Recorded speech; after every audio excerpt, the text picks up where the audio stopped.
And segueing from that into something else that means absolutely nothing, but at least I find slightly entertaining, is the fact that Arnold, the Governator, is, now that he's done with politics and all this good shit, is once again going to be playing the Terminator in, I guess, it's Terminator 5, I guess would be the sequential numbering, the fifth Terminator installment, will once again feature Arnold, our favorite Austrian actor.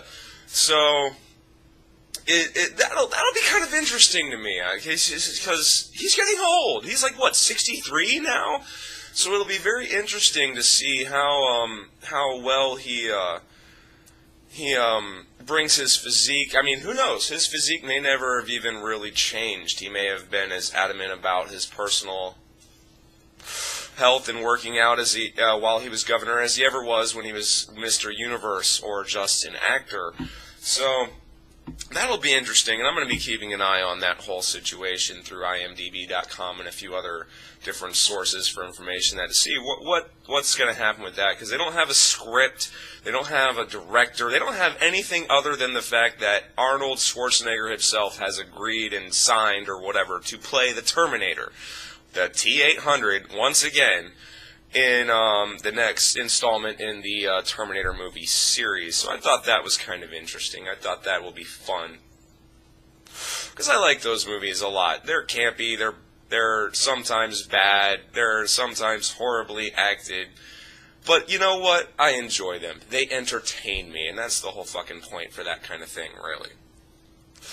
So there's something for you movie buffs to look forward to in the next Terminator movie. Arnold Schwarzenegger will once again be reviving his role as the T-800.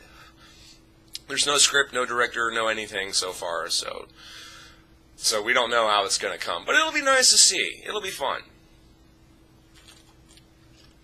And third thing I have picked out to talk to you about today has something a little bit to do with the last rant that I posted, and that it slightly relates, at least in the very, very brief blog article that will be linked in the description, with the recent PSN outage.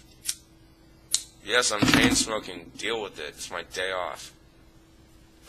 So, the third article I have linked to talk to you about basically talks about phishing attempts on Xbox Live, specifically through Modern Warfare 2. And the reason that I chose to pick this out is that after my recent video called Remember You Get What You Pay For about the recent PlayStation Network outage, there were a few people in the comments section and in private messages who mentioned a few things to me that I felt the need to kind of attempt to refute, or at least lessen the intensity of that particular conversation. One of them has been a long-time watcher of mine, so I don't really want to step on his toes at all, because I value his opinion, and that he's been watching me for so long, I value that as well. We went a little bit back and forth in the comments section of the video that I mentioned, and basically the idea that keeps being presented to me is that this kind of stuff wouldn't happen on Xbox Live, because you pay for that, and that means since you're paying for that, you have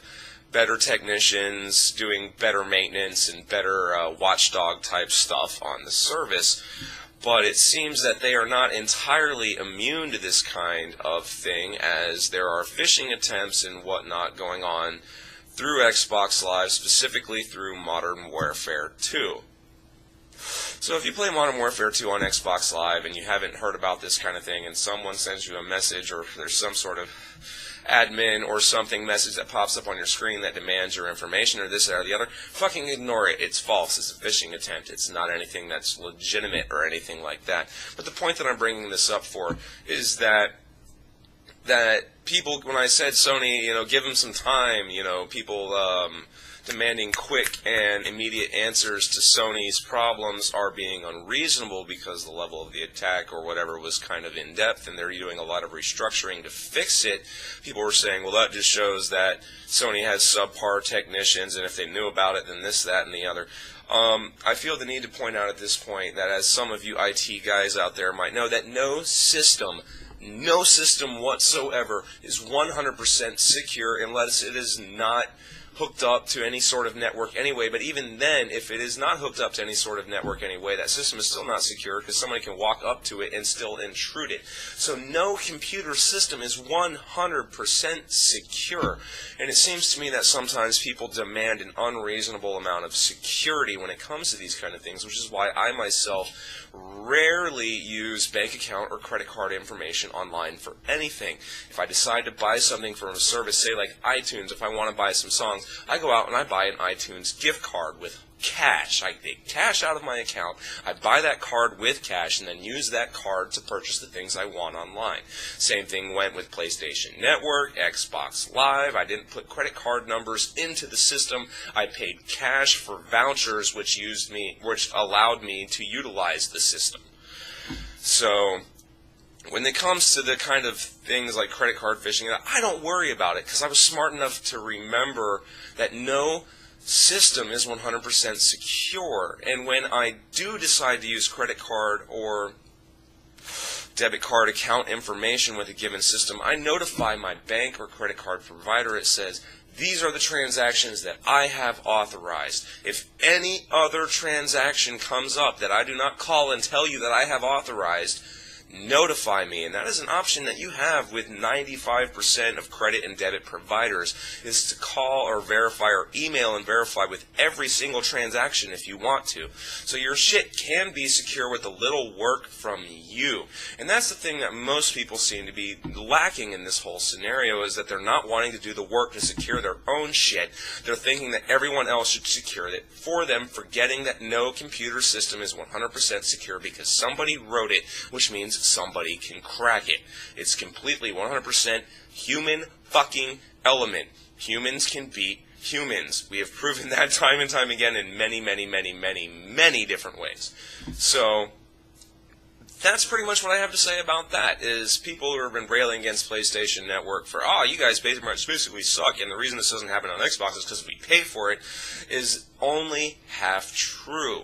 A paid-for service like this, which may, hypothetically, may be more well-maintained and watchdogged, does not necessarily mean it's 100% secure. It's a computer system. No computer systems are 100% secure. That is the bottom line. That is fact. I believe the any IT guys that happen to watch my videos could probably back that up in the comment section by saying, even though some systems could be like 99% secure, there's still that 1%, that one person out of 100, that, or less than 1%, that one person out of 1,000,000 that's smart enough to know how to crack that system, that will do it just because he can. So those are the three basic points that I have to bring up, and then the trailer, I guess, the thing at the end that I told you guys I would talk about. There's been a lot of noise recently about people thinking that I need to start doing live shows on Blog TV or something like that. Well, I do have a Blog TV account, and I'm very, very capable of doing a live show at any point in time. I simply just haven't really felt the need to, because I honestly think that it would be really boring, because I can't really think of much to do for a live show other than to sit there and talk at the camera. And I don't necessarily think that I could be as entertaining as some of these other people that do these shows, because I get bored unless I have something specific to talk about. And that can be countered by saying the people in the chat will give me things to talk about and stuff. So I don't know. So what I basically come to is that I probably will, at some time within the next 30 days, when I've got a day off of work or 2 days off of work in a row where I can really get some shit planned out and sorted out, but I guess I probably will do a live Blog TV show at some point in the near future being the next 30 days. So if you have thoughts, opinions, or feedback on that, send me messages or comment in the section of the video and let me know how you feel about that or what you think I should talk about. The only real idea I have at this point is to probably basically go and plug in that practice amp and either that bass right there, which is my Washburn 5-string, or my Ibanez 5-string, which is sitting in a case down the hall over there, and, jam some shit out for you guys just for fun for a few minutes or whatever, and then, see where the conversation or the chat takes us, whatever. So let me know what you think about that. The more positive feedback I get, the sooner that I'll probably push to do it. And of course I'll post a little update like, hey, I'm going to do a live show tomorrow or whatever, so you won't be in the dark as to when it's going to happen. And if you want to be a part of that, you'll know.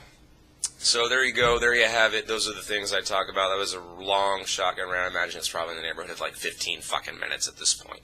So there you go. We're going to end this. And as a tail end, I had fun in the Undertaker's live chat last night. And thanks, buddy. Those plugs were unnecessary, unwarranted, but appreciated. Rock the fuck on. I'm RantingRamsay. That is all. Hey, did you get all that, man?